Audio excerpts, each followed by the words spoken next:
हाय दोस्तों, नमस्कार। मैं हूं नीरज राय। स्वागत है आपका फार्मा हर्ट्स में। आज के वीडियो में हम लोग बात करने वाले हैं नेटिलमाइसिन इंजेक्शन के बारे में। दोस्तों, नेटिलमाइसिन इंजेक्शन एक प्रकार का एंटीबायोटिक होता है और इसी के बारे में हम लोग डिस्कस करने वाले हैं कि ये क्या होता है, क्या इसका ब्रांड आता है मार्केट के अंदर में, ये किस किस काम आता है, ये एंटीबायोटिक कहाँ कहाँ पे आप दे सकते हैं, डोज क्या होती है, सब कुछ डिटेल में बात करेंगे। तो चलिए वीडियो की शुरुआत करते हैं। सबसे पहले दोस्तों हम लोग यहाँ पे देखेंगे कि नेटिलमाइसिन होता क्या चीज़ है। नेटिलमाइसिन एक प्रकार की एंटीबायोटिक है। एंटीबायोटिक यानी ऐसी मेडिसिन जो बैक्टीरियल इन्फेक्शन को दूर करती है। का आप बात करें कि कैसे काम करती है, तो ये जो एंटीबायोटिक होती है ये बैक्टीरिया के अंदर जो इसेंशियल प्रोटीन का सिंथेसिस होता है उसको प्रिवेंट करती है, उसको रोक देती है। इससे जो बैक्टीरिया का वाइटल फंक्शन होता है वो बाधित होता है और बैक्टीरिया नष्ट हो जाता है। इसके अलावा दोस्तों ये एक प्रकार का वाटर सॉल्युबल बैक्टीरिसाइडल होता है, यानी ये वाटर में डिसॉल्व होता है। नेक्स्ट अगर हम लोग आगे बढ़ें और बात करें इसके यूज़ कहाँ कहाँ पे हम लोग कर सकते हैं, तो इसका यूज़ हम लोग क्रिटिकल कंडीशंस में करते हैं। जैसे कि क्योंकि इंजेक्शन है तो एक सीवियर कंडीशन में यूज़ होगा, तो इसका यूज़ दोस्तों हम लोग करते हैं बैक्टीरिसीमिया में और सेप्टिसीमिया में। बैक्टीरिसीमिया यानी कि जब ब्लड के अंदर में बैक्टीरियल इन्फेक्शन होता है, और सेप्टिसीमिया यानी कि अगर सेप्सिस हो जाता है बॉडी में बैक्टीरियल इन्फेक्शन की वजह से, तो वो सेप्टिसीमिया होता है। तो वहाँ पर आप इसे यूज़ कर सकते हैं। इसके अलावा हम इसे यूज़ कर सकते हैं रेस्पिरेटरी ट्रैक इन्फेक्शन में। रेस्पिरेटरी ट्रैक का इन्फेक्शन अगर बैक्टीरियल इन्फेक्शन है तो वहाँ पे इस नेटिलमाइसिन इंजेक्शन का यूज़ करते हैं। इसके अलावा किडनी और जेनेटो यूरिनरी ट्रैक इन्फेक्शन में इसे यूज़ करते हैं, यानी कि ब्रेक से संबंधित कोई भी समस्या है या जीआईटी से संबंधित कोई समस्या है तो वहाँ पर इसे यूज़ किया जा सकता है। इसके अलावा स्किन और सॉफ्ट टिश्यू इन्फेक्शन में इसे यूज़ कर सकते हैं, और इसे यूज़ कर सकते हैं हम लोग bone and bone joint infections में, वुंड्स में, और प्री ऑपरेटिव इसको यूज़ किया जाता है इंजेक्शन को, ताकि इन्फेक्शन ना हो।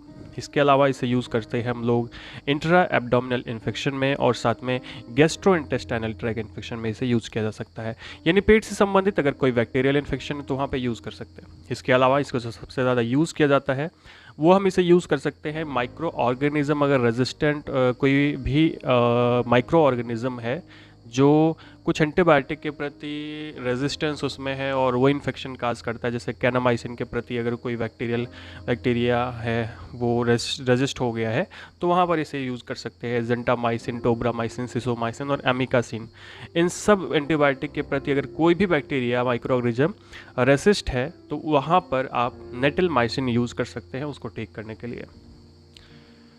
नेक्स्ट दोस्तों मैं बात करूँ इसके ब्रांड के बारे में, तो मार्केट के अंदर इसकी बहुत सी ब्रांड आती है। जैसे ये नेटलाइट के नाम से आता है, और नेटी प्राइम के नाम से मार्केट में आता है, नेटीएफ के नाम से आता है, नेट्रोमैक्स के नाम से आता है, और भी इसकी बहुत सारी ब्रांड्स होती हैं वो आती हैं। दोस्तों ये इंजेक्शन आईवी या आईएम दिया जा सकता है। नेक्स्ट आगे बढ़ें और बात करें कुछ प्रिकॉशंस की हम लोग, तो यहाँ पे अगर आपको इससे एलर्जी है, हाइपर सेंसिटिविटी है तो यूज़ नहीं करना चाहिए।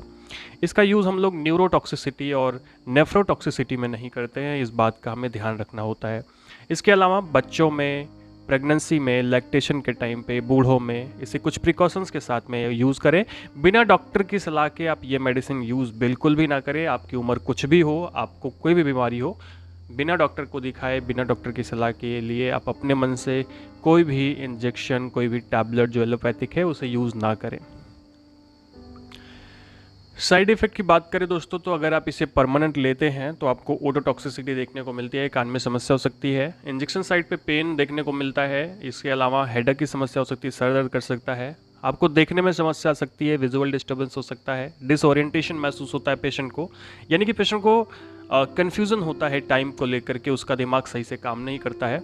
इसके अलावा टैकीकार्डिया होता है, हार्ट बीट बढ़ जाती है, टैकीकार्डिया का मतलब होता है, और हाइपोटेंशन की समस्या आती है, यानी कि हाइपोटेंशन का मतलब होता है कि आपका जो बीपी है वो लो हो जाता है अगर आप लगातार इस मेडिसिन को लेते हैं।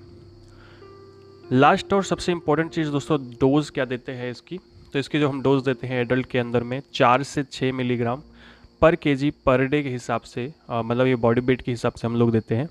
इसको आपको कलेक्ट कर लेना है, आपको जान लेना है कि पेशेंट कितना किलो का है, उसी हिसाब से 1 किलो के पीछे आप 4 mg से 6 mg जोड़ सकते हैं, और फिर जो डोज आती है उसे 1 से 3 इक्वल डोज में डिवाइडेड करके पेशेंट को देना है।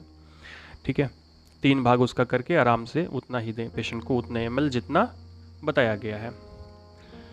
देखिए mg मैं बता रहा हूँ यहाँ पे, तो आपको पता चलेगा कि जो मेडिसिन होती हैं उसके 1 ml में कितनी mg होती है, उसको आप ज़रूर देखिएगा एक बार, उसके बाद आपको पता चलेगा। इसके अलावा दोस्तों पेडियाट्रिक पेशेंट की अगर मैं बात करूँ, बच्चा है तो 1 वीक का है या फिर उससे कम का है, तो इसे 3 mg पर kg बॉडी वेट के हिसाब से आप दे सकते हैं एवरी 12 आवर में। न्यूनेट्स और इन्फेंट में भी देते हैं 2.5 टू 3 mg पर kg बॉडी वेट के 8 घंटे के अंतराल पे, या 2 से 2.5 mg पर kg बॉडी वेट के हिसाब से 8 घंटे के अंदर दे सकते हैं। दोस्तों ये जो डोज होती है नेटिलमाइसिन की होती है इंजेक्शन की, इस तरह से पेशेंट को दिया जा सकता है, लेकिन अगर आप खुद से ले रहे हैं तो ध्यान रखें कि बिना डॉक्टर की सलाह के यूज़ ना करें। दोस्तों ये था आज का वीडियो आपको कैसा लगा, इन्फॉर्मेटिव लगा हो, अच्छा लगा हो तो चैनल को सब्सक्राइब करके वीडियो को लाइक करिएगा, दोस्तों के पास ज़रूर शेयर करिएगा। मिलते हैं नेक्स्ट वीडियो में। पूरा वीडियो देखने के लिए बहुत बहुत धन्यवाद।